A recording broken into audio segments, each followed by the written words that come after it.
Podemos fazer mais uma oração antes da gente compartilhar a palavra?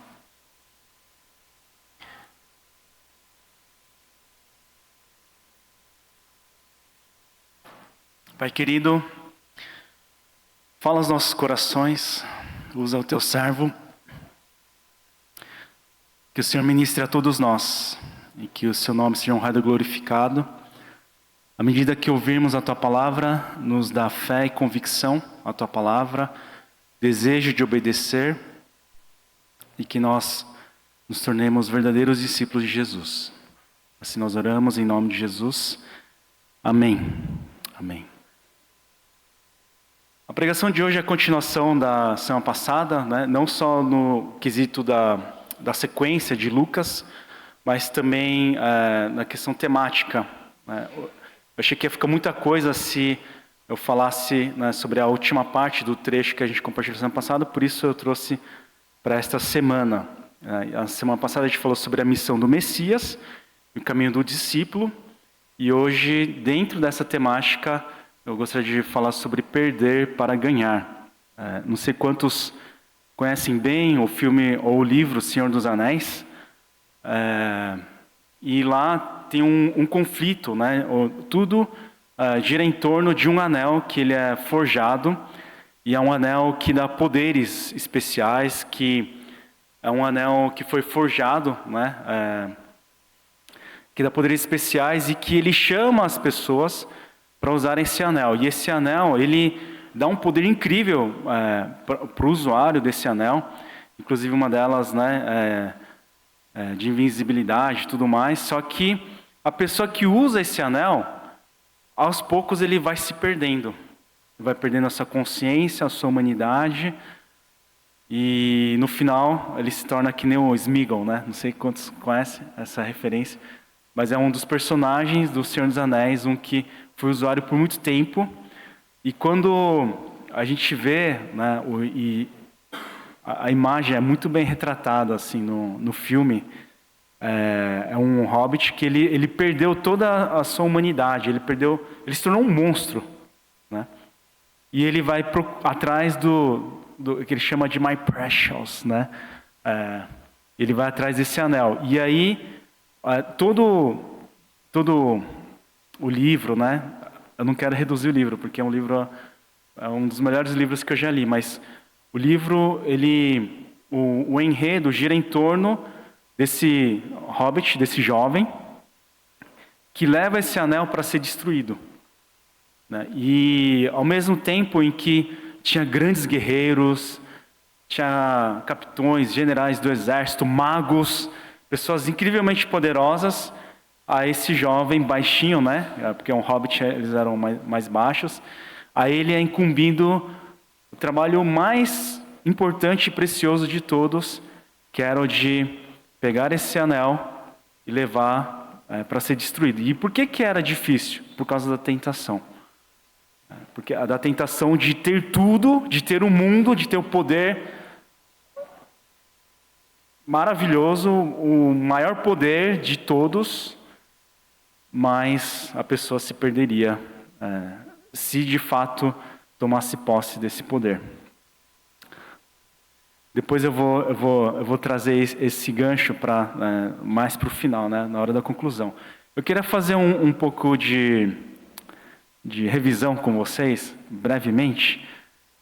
A gente viu ao longo de Lucas, né, nos últimos capítulos,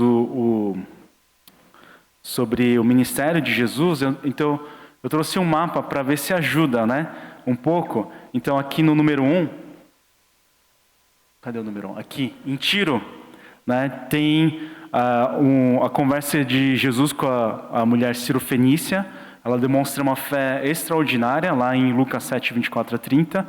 Depois a gente vê Jesus na região de Decápolis, né, no número 2. Ops. Tem botão errado. Aqui, né? Decápolis quer dizer de 10, né? Polis de metrópolis, tal, de cidade. Então, é uma região metropolitana, digamos assim, de acordo com a época, né? Eram 10 cidades. Então, e aqui, Nesse número 2 tem quando o surdo e mudo ele é curado. E é nessa região também onde tem a multiplicação dos pães e dos peixes, que a gente compartilhou algumas semanas atrás. Depois, aqui na região número 4, 1, 2, 3, acho que 4 é mais para cima, aqui, onde acontece a repreensão de Jesus. Jesus repreende os fariseus, né? E aí depois tem o número 5, onde Jesus, no Lucas 8, 14 e 21, ele repreende os discípulos, quer dizer, não repreende, ele alerta os discípulos para que eles eles se preservem do fermento dos fariseus, né, e de Herodes. Depois tem a cura do cego, e assim por diante. Aí no número 7, aqui, é onde tem a confissão de Pedro, né, que foi o conteúdo da semana passada, em que Pedro, diante da pergunta de Jesus, né, ele pergunta, quem vocês dizem que eu sou? Né? E a gente viu que essa pergunta era importante para todos nós, porque isso determina como a gente vai construir nosso relacionamento com Jesus. E Pedro, de maneira magistral, pela revelação divina, ele responde que tu és o Cristo de Deus.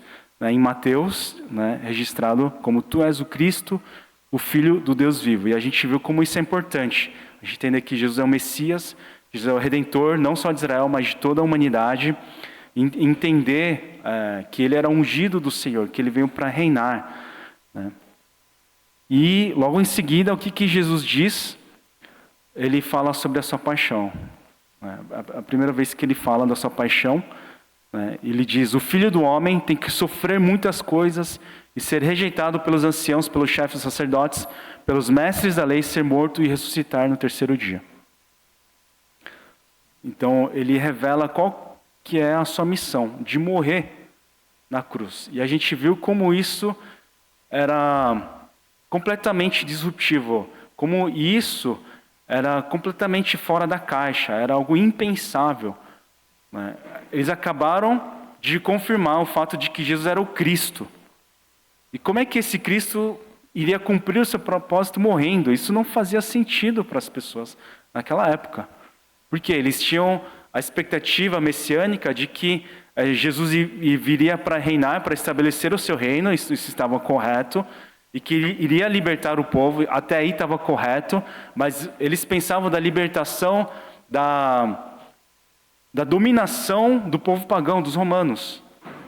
Então eles pensavam no reino terreno e não no reino celestial. Eles interpretavam as coisas celestiais, espirituais, em termos terrenos. Eles tinham uma expectativa terrena de algo que era transcendental. Mas Jesus, ele está falando o quê? Não, eu vim para morrer. E a morte de cruz é a pior morte que poderia existir na época. É a pena de morte, que era feita de maneira exemplar, de maneira a não só constranger, mas a humilhar completamente a pessoa que recebia a pena. Essa pena era para os insurgentes, aqueles que se rebelavam contra o Império Romano. Essa pena era destinada para os assassinos, para os ladrões, para as pessoas que fugiam, né, os escravos que fugiam. E Jesus, ele estava apontando para a cruz, estava mostrando que a sua missão era morrer. Mas por que ele morreu?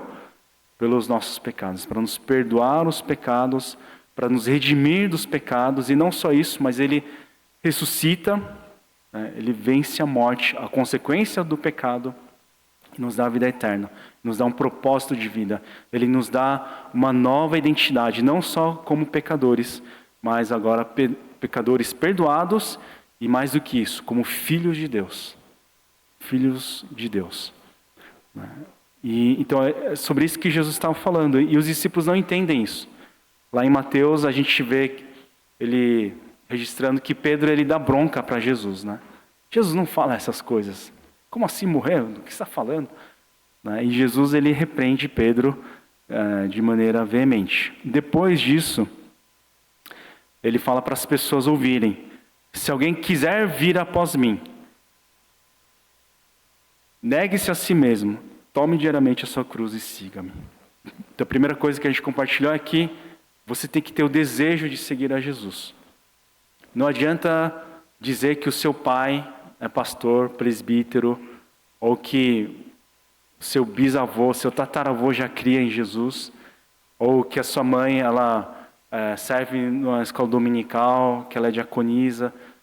Não adianta falar que a sua mãe é fervorosa em oração. Não, você tem que desejar seguir a Jesus. Aí que começa a história.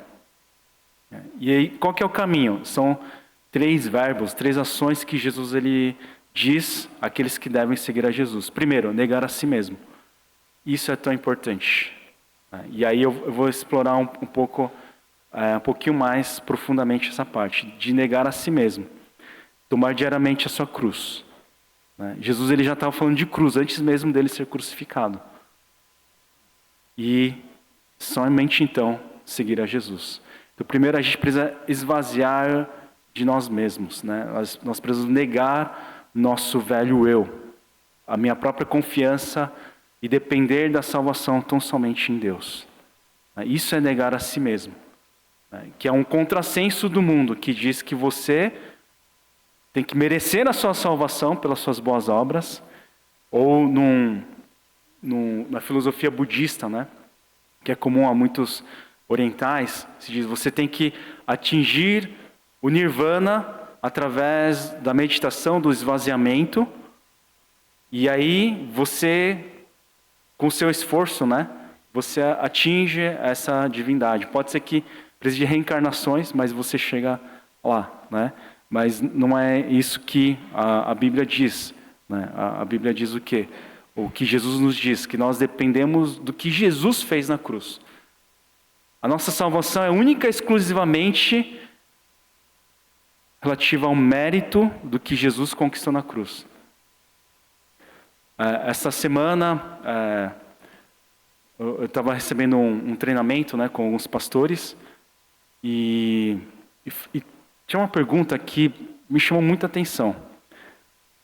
E a pergunta era: Deus te ama mais agora do que te amava antes? O que vocês acham? Deus te ama mais agora do que te amava antes? A segunda pergunta era: será que você fez alguma coisa que faz Deus te amar menos hoje?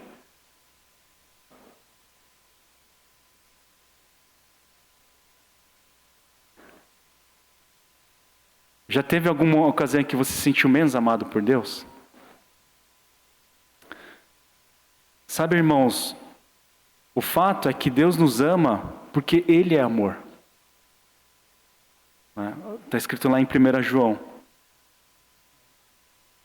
Isso faz parte da natureza de Deus e é por isso que Ele nos ama. E não tem nada que eu possa fazer que faça com que Ele me ame mais. E não há nada que eu faça com que Ele me ame menos. Então, o desejar a Cristo Jesus é porque Ele me ama. O negar a mim mesmo é possível porque Ele me ama. E o tomar a cruz também é porque Ele me ama. Jesus, Ele se voluntariou para tomar a cruz. Não foi culpa dos judeus, não foi culpa dos romanos, mas Jesus, Ele se entregou. A cruz, como eu já disse, era destinada a pessoas que cometeram crime. Mas Jesus, Ele se entregou. E da mesma maneira, nós tomamos a nossa cruz diariamente. É um ato diário. Do quê? De aceitar voluntariamente a dor, a vergonha e a perseguição por lealdade a Cristo e ao Evangelho. Antes de estar aqui, eu dei um pulo lá na IVN, porque teve a posse do pastor Isaac, né? Lá na nossa igreja irmã. E a pastora Shalom, ela estava pregando, e ela estava falando sobre fidelidade, né, do presbítero, né? Que a figura do presbítero é o pastor, o próprio presbítero também, que cuida da igreja. E ela estava falando, a perseguição é iminente e ela já está presente e vai ser cada vez mais intensa. E nós precisamos permanecer fiéis ao Senhor. E às vezes não é uma perseguição necessariamente, mas é prejuízo que a gente toma porque a gente ama Jesus. É prejuízo que a gente toma porque a gente não entra no esquema de corrupção na empresa ou em qualquer outro lugar porque a gente ama Jesus. Isso é tomar diariamente a nossa cruz. Às vezes isso pode acontecer dentro da família, uma zombaria ou um questionamento sarcástico dizendo: você diz que segue a Jesus? Você tendo esses pecados? E eu ouvir calado e, se for o caso, admitir minha culpa, meu pecado e continuar sendo fiel a Jesus, sem desistir, por amor a Jesus, por lealdade a Cristo e ao Evangelho. E seguir continuamente a Jesus Cristo, continuar seguindo esse caminho. Persistir nesse caminho. E depois, Jesus ele fala da razão de nós que desejamos seguir a Jesus, pegar a nós mesmos, tomar diariamente a nossa cruz e seguir a Jesus. Isso tudo significa confiar nele, caminhar em seus passos, obedecer aos seus mandamentos em gratidão pela salvação em Cristo Jesus. Porque Jesus já nos recebeu, nos acolheu do jeito que nós éramos. Quando a gente não é nem amável para o nosso cônjuge, quando a gente não é nem aceitável para os nossos pais, ou pelos nossos pares, pelos nossos amigos, pela sociedade. Ele já nos recebeu, já nos acolheu. E é por isso que ele morreu na cruz por nós. Então nós confiamos nele, nós caminhamos em seus passos, obedecendo aos seus mandamentos. E eu tinha ressaltado que isso é somente possível porque nós fomos salvos, regenerados, a ação do Espírito Santo de Deus, e nós somente podemos trilhar esse caminho de santificação porque o Espírito Santo nos capacita. E aí Jesus ele diz, vamos ler todos juntos? Pois quem quiser salvar a sua vida, a perderá. Mas quem perder a própria vida por minha causa, a salvará. Quem quiser salvar a sua vida, a perderá. Mas quem perder a própria vida por minha causa, a salvará. É um paradoxo da vida cristã. Para aqueles que desejam salvar a sua própria vida, ele vai se perder. Por quê? Com as suas próprias forças não é possível. Mas quem estiver disposto a perder a sua própria vida, por causa de Jesus, vai salvar. Uma analogia que eu faço, em época de Copa, hoje à tarde, a gente vai assistir o jogo juntos, mas uma coisa que eu achei muito interessante que eu ouvi, eu não verifiquei se aconteceu de fato ou não, mas foi um dos jogadores, não lembro se foi o jogador ou foi o comentarista que estava falando da Copa de 94, quando Romário e Bebeto eram os atacantes, e a gente ganhou a Copa. Eu lembro, eu tinha 10 anos na época, revelando minha idade aqui, mas e foi animal assim ver o Brasil na final, tudo mais. Só que tinha um garoto lá de 17, 18 anos, acho que era 17, ele tinha 17, que era o Ronaldo, que futuramente ia se tornar o Ronaldo Fenômeno. E ele estava no banco de reserva, ele não jogou nenhum jogo, mas ele já era excepcional. E perguntaram, acho que era o Parreira, técnico, se eu não me engano, desculpa a minha ignorância, mas perguntaram para o técnico, por que você não coloca o Ronaldo para jogar? Aí disseram que ele respondeu assim, se eu colocar o Ronaldo para jogar um jogo, toda a torcida vai ficar fazendo campanha para que o Ronaldo jogue. Só que se ele jogar, a gente não ganha a Copa. Eu fiquei assim, muito surpreso, eu fiquei estupefato, com a sabedoria, com a visão do Parreira. Por quê? Poxa, Romário e Bebeto era uma dupla maravilhosa, assim. Mas imagina colocar mais um terceiro, né, um ataque ofensivo, né? A gente ia imaginar, poxa, ia ser o melhor time possível. Mas o Parreira, ele entendia que o time precisava, os jogadores precisavam jogar pelo time. E eu acho que muitas vezes esse é o dilema que a seleção brasileira tem. Porque a gente tem muitos talentos individuais, muitos.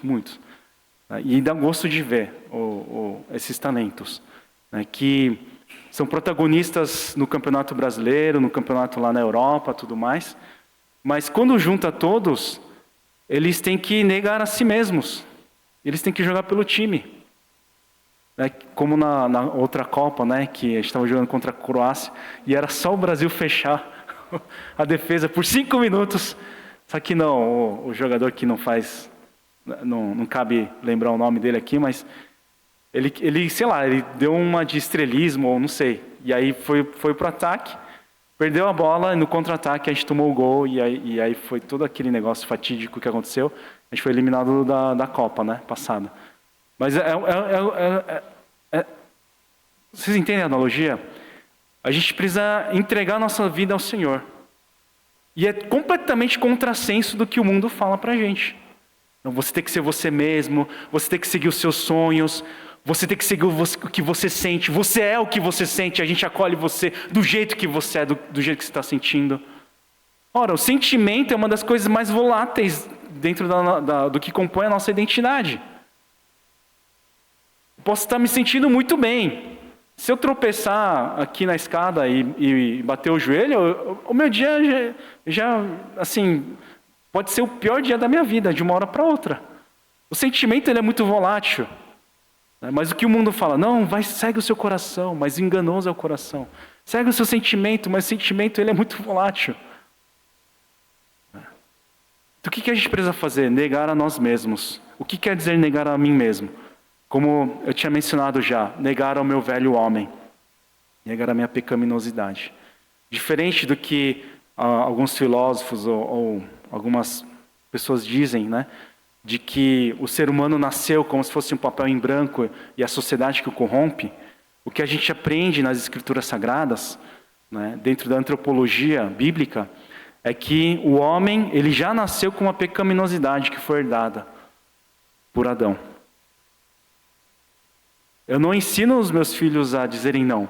Eu não ensino os meus filhos a mentirem, a subtraírem coisas dos colegas porque é mais bonito e tal. Não, eu não ensino, eu tenho que ensinar o contrário. Porque isso faz parte da minha natureza. A pecaminosidade, a gente está sujeito às tentações. E a gente precisa negar a si mesmo. Mas não é só negar a si mesmo em prol de qualquer pessoa, de qualquer causa. Não, é por causa de Jesus. Quem vai te salvar é Jesus, nada mais. Porque, por exemplo, dentro de um relacionamento tóxico, a pessoa se anula em prol do outro. Tem uma hora que a pessoa nem sabe qual que é o prato favorito, qual que são as preferências, porque se anula em prol do outro. E o outro gera essa dependência, né? E aí tem um relacionamento tóxico, né? Isso não é bom, não é saudável. E se tiver oportunidade, é bom que a gente trate isso. Mas quando diz aqui negar a si mesmo, é por Jesus. E olha só, que paradoxal. Quando você se perder por Jesus, você vai se encontrar. Quando você se negar, você vai ser encontrado, você vai ser achado. E você vai ser inundado com uma alegria indescritível. Você vai ser inundado por uma paz que excede todo entendimento, a paz que o mundo não pode oferecer a você. Porque a paz que o mundo oferece é circunstancial. Depende se a sua conta está positiva, se as pessoas com quem você está se relacionando estão bem com você, se o trabalho vai bem, se o Brasil vai ganhar o Hexa, depende dessas coisas. Mas a paz que Jesus oferece excede todo entendimento. porque você encontrou uma alegria que somente Jesus pode dar. É uma paz que a gente tem porque a gente tem paz com Deus, o Criador dos céus e da terra. É uma paz que a gente tem porque a gente sabe quem a gente é. Porque eu sei que eu sou amado, a ponto de eu ter a liberdade de não ser amado pelas pessoas. Eu sou aceito por Jesus a ponto de eu ter liberdade de ser rejeitado pelas pessoas. E o que Jesus conquistou na cruz, vencendo o mundo, me dá liberdade a ponto de eu até mesmo me sujeitar ao fracasso por causa de Jesus. Isso não vai fazer com que isso tire a minha paz, com que isso me gere ansiedade, ou crise de ansiedade, crise de pânico, ou de depressão, porque eu me encontrei em Cristo Jesus. Aqui, eu acho que vale abrir parênteses e dizer que não é só porque eu encontrei Jesus que eu não estou sujeito a esse tipo de coisa, de depressão, de ansiedade. Todos nós, enquanto estamos aqui, antes de Jesus voltar e estabelecer o seu reino em toda essa plenitude, todos nós estamos sujeitos a isso. A gente viu e vê homens de Deus na Bíblia, no Antigo e no Novo Testamento, que sofreram profundamente, né? Isso faz parte da nossa fraqueza humana, né? Mas quando a gente se encontra em Jesus, quando a gente constrói nossa identidade em Jesus, o Senhor nos trata, o Senhor nos livra de todas essas coisas. Pode levar um bom tempo, isso faz parte. Mas Ele nos livra de todas essas coisas. Aqui eu queria trazer a oração de São Francisco de Assis, baseado, né, nesse trecho. Ele ora, né, é dando que recebemos, é perdoando que somos perdoados, e é morrendo que ressuscitamos para a vida eterna. Esse é o processo do discípulo. Não é impor as minhas ideias, as minhas opiniões, que é o que o mundo tenta fazer hoje, né? Que é impor a sua própria justiça. Esse não é um caminho bíblico. Esse não é o caminho de Jesus. Como Jesus, Ele manifestou a justiça de Deus? Ele se entregando na cruz do Calvário e morrendo por nós. Esse é o caminho do discípulo. Depois Jesus continua, pois que adianta o homem ganhar o mundo inteiro e perder-se ou destruir a si mesmo. A analogia do anel do Senhor dos Anéis, do livro do Senhor dos Anéis. Nas férias, né? Não tem o que fazer, lê esse livro, vale a pena. Ou assistir o filme, não sei.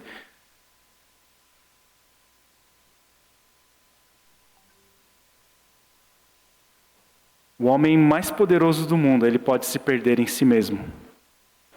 A pessoa que tem a maior fama, que tem o maior dinheiro, tanto dinheiro que ele nem sabia mais por onde gastar, porque ele já fez tudo que ele podia fazer. Mesmo assim, ele se perde se não tiver Jesus Cristo. Não adianta nada a gente ter sucesso financeiro, sucesso na carreira, se a gente se perder nisso tudo. Na minha adolescência, eu estudei no Mackenzie Tamboré, lá em Alphaville, né? E meus amigos eram podres de rico, assim. Eles eram muito ricos. Né? E o meu pai, ele plantou uma igreja lá em Aldeia da Serra. E tinha gente que tinha tudo. Tinha cozinheiro, tinha tudo. Uma vez eu fui fazer trabalho na casa de um amigo, ele me chamou no dia, não, já que a gente vai fazer, vem para minha casa, né? Aí a gente foi lá, e ele não se vestia bem assim, né? Ele era meio, usava sempre a mesma roupa, assim. Só que ele tinha uma cozinheira.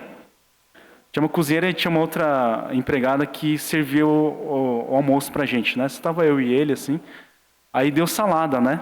E assim, como até então eu só tinha comido em casa coreana, né? Não sei se vocês veem no dorama, tudo que vai ser comido já está posto à mesa, né? Para os coreanos. Mas aí a empregada trouxe salada. Aí eu pensei, ué, só salada? Aí tá bom, né? E ele sempre comia só um prato assim, né? Só uma vez. Eu não, eu repetia, né? Aí veio o almoço veio em cinco, acho que 5 e 6, acho, contando com a sobremesa, veio em 6 porções.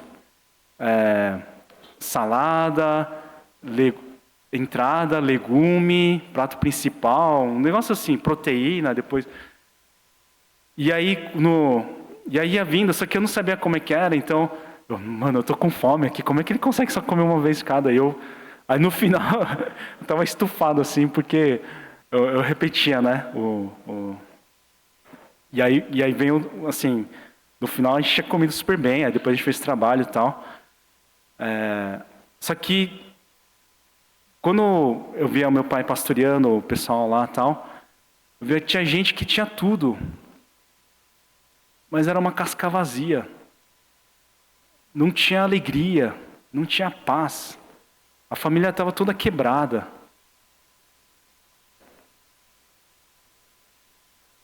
O dinheiro que tinha gastava em remédios para tratar dos problemas das doenças psicológicas. E tudo que eles precisavam era de Jesus.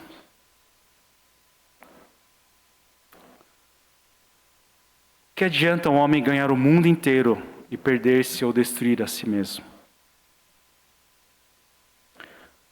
Depois Jesus, ele diz no versículo 26, se alguém se envergonhar de mim e das minhas palavras, o Filho do Homem se envergonhará dele quando vier na sua glória e na glória do Pai e dos santos anjos. Tem teólogos estudiosos que entendem que Jesus está fazendo uma alusão direta ao momento em que ele morre na cruz. Em que todos, ou quase todos, o abandonam, exceto um discípulo só, dos 12, que era João, e algumas mulheres, que eram corajosas e tinham mais fé, até mesmo que muitos dos discípulos.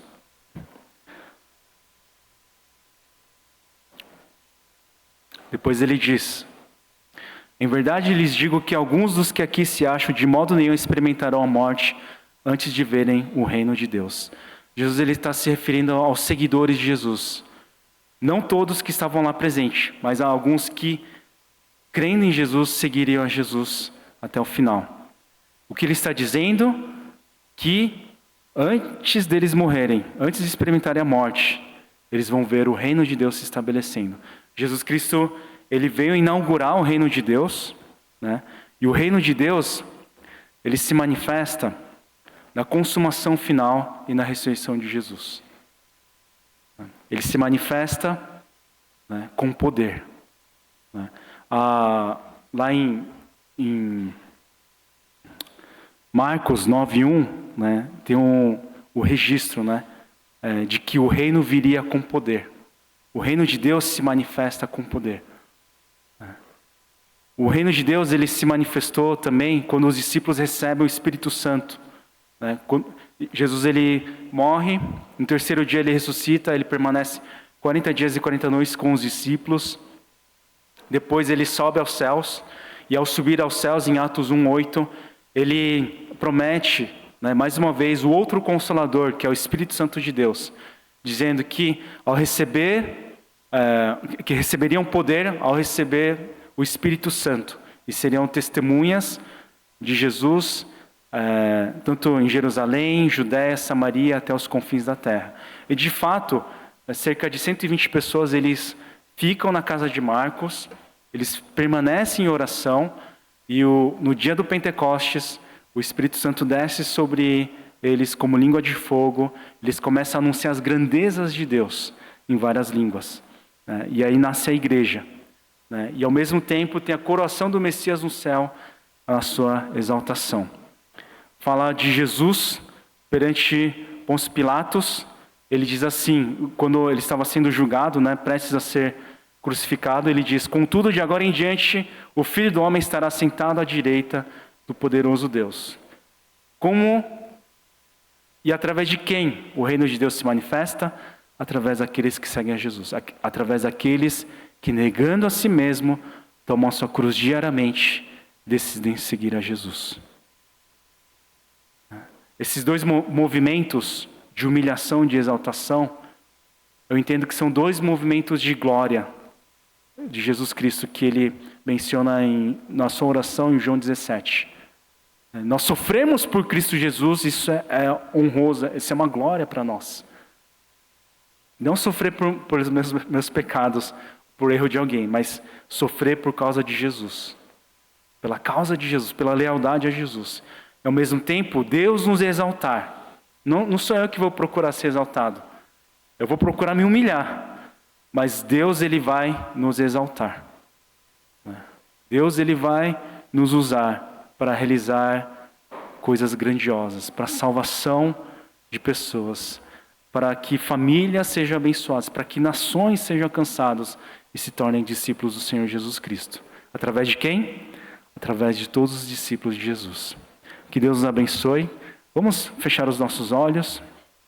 Vamos curvar as nossas cabeças. Eu quero fazer mais uma vez o convite para que sejamos discípulos do Senhor.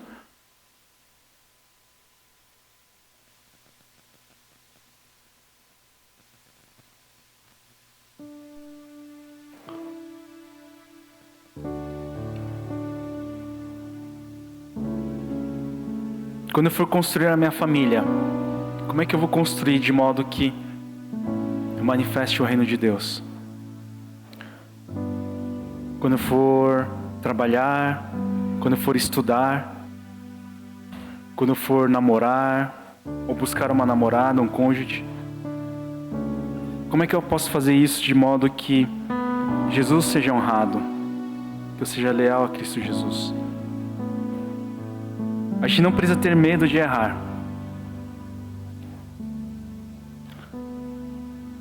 Porque Jesus já pagou o preço por nós. Mas se ao mesmo tempo você entende de fato que Jesus morreu e pagou o preço por você, então eu não consigo mais viver de qualquer jeito, a não ser para o Senhor. Se por acaso você está sofrendo por lealdade a Jesus, coloca isso diante do Senhor. Busque pela sabedoria de Deus, peça por perseverança.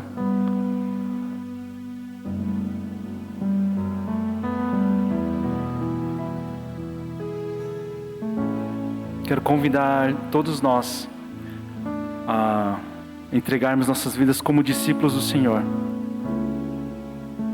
Entrega a sua agenda, as suas prioridades, o seu objetivo de vida. Colocar tudo isso diante do Senhor, para que o Senhor conduza-nos, nos abençoe.